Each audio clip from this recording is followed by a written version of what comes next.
രാവിലെ തന്നെ ജിമ്മിലേക്ക് പോകാൻ വേണ്ടി ഇറങ്ങിയതാ. അതിനിടയ്ക്ക് അമ്മൂസിന്റെ ചെരുപ്പ് കാണുന്നില്ല. ഞാൻ അപ്പം തന്നെ അവളോട് പറഞ്ഞു, മിക്കവാറും ഏതെങ്കിലും പട്ടിയും കടിച്ചിട്ട് പോയിട്ടുണ്ടാവുമെന്ന്. അങ്ങനെ കിട്ടിയ ചെരുപ്പിട്ട് പിന്നെ വീട്ടിൽ നിന്ന് ഇറങ്ങി. അങ്ങനെ വീട്ടിൽ നിന്ന് ഇറങ്ങിയപ്പോഴാണ് ഇത് ഇവനെ കണ്ടത്. എനിക്ക് തോന്നുന്നു ഇവനായിരിക്കും മിക്കവാറും അമ്മൂസിന്റെ ചെരുപ്പ് കൊണ്ടുപോയിട്ടുണ്ടാവുക. ഇനി പറഞ്ഞിട്ട് കാര്യമില്ല, പോയത് പോയി. അങ്ങനെതാ നമ്മളിപ്പോൾ നേരെ ജിമ്മിലെത്തി.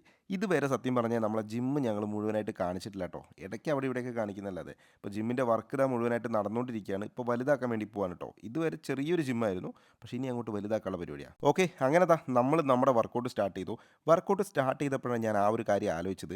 ഇവിടെ വരുമ്പോൾ എപ്പോഴും ഞാനിത് കാണിക്കണം എന്ന് വിചാരിക്കും. സ്ഥിരമായിട്ട് ജിമ്മിന് പോകുന്നവർക്കും വീട്ടിൽ നിന്ന് വർക്കൗട്ട് ചെയ്യുന്നവർക്കും ഏറ്റവും യൂസ്ഫുൾ ആയിട്ടുള്ള ഒരു പ്രോഡക്റ്റ് ആണിത്. ഇതിന്റെ ഏറ്റവും വലിയ പ്രത്യേകത എന്ന് പറഞ്ഞാൽ ചെസ്റ്റിന്, ഷോൾഡർ, ട്രൈസ്, ബൈസ് അങ്ങനെ എല്ലാത്തിനും നമുക്ക് ഇതാ ഒറ്റ പ്രോഡക്റ്റ് മതി. മാത്രമല്ല നോർമൽ പുഷപ്പ് എടുക്കുന്നേക്കാളും കൂടുതൽ നമുക്ക് ഇതിൽ എടുക്കാൻ കഴിയും. ഇത് സത്യം പറഞ്ഞാൽ എൻ്റെ സ്വന്തം വെബ്സൈറ്റിലുണ്ട്. പക്ഷേ ഞാനിത് പർച്ചേസ് ചെയ്യാത്തത്, ഞാൻ എന്നും ജിമ്മിന് വരുന്നതുകൊണ്ട് എനിക്ക് ഇവിടുന്ന് ചെയ്യാലോ. ഇത് ഞാൻ ജസ്റ്റ് കാണിച്ചു തരാം. ഇതിങ്ങനെ അഴിച്ചു കഴിഞ്ഞാൽ ഇതല്ലേ ബാക്ക്. ഇപ്പോൾ ബാക്കിലേക്കുള്ള വർക്കൗട്ടാണ് വേണ്ടതെന്നുണ്ടെങ്കിൽ അതിലിങ്ങനെ വെച്ചിട്ട് നമുക്ക് വേണ്ട പോലെ വർക്കൗട്ട് ചെയ്യാം. ഇനി ചെസ്റ്റിന് വേണമെങ്കിൽ അതിൽ ഫിറ്റ് ചെയ്യാം. കണ്ടില്ലേ? അപ്പോൾ എങ്ങനെയാണോ വേണ്ടത് അതുപോലെ നമുക്ക് ഇതിൽ വർക്കൗട്ട് ചെയ്യാൻ കഴിയും. ഇതുകൊണ്ടാണ് ഞാൻ പറഞ്ഞത് ഇതൊരു കിഡിലൻ പ്രോഡക്റ്റ് ആണെന്നുള്ളത്. അപ്പോൾ എന്തായാലും ഇത് യൂസ് ചെയ്ത് കഴിഞ്ഞാൽ നമുക്കിത് ഇതിങ്ങനെ മടക്കി വെക്കാനും കഴിയും കേട്ടോ. അപ്പോൾ ഏതായാലും നല്ലൊരു പ്രോഡക്റ്റ് തന്നെയാണിത്. അപ്പോൾ നിങ്ങൾക്കും വേണമെന്നുണ്ടെങ്കിൽ ഞാൻ വേണമെങ്കിൽ ഇത് ടാഗ് ചെയ്ത് വെക്കാം ഈ ഒരു വീഡിയോയിൽ. അങ്ങനെ നമ്മുടെ ഇന്നത്തെ വർക്കൗട്ട് എല്ലാം കഴിഞ്ഞു. ഇനി നമ്മൾ നേരെ തിരിച്ച് വീട്ടിലേക്ക് പോവാണ്. അപ്പോൾ ഏതായാലും ഇന്നത്തെ വീഡിയോ ഇത്രയേ ഉള്ളൂ.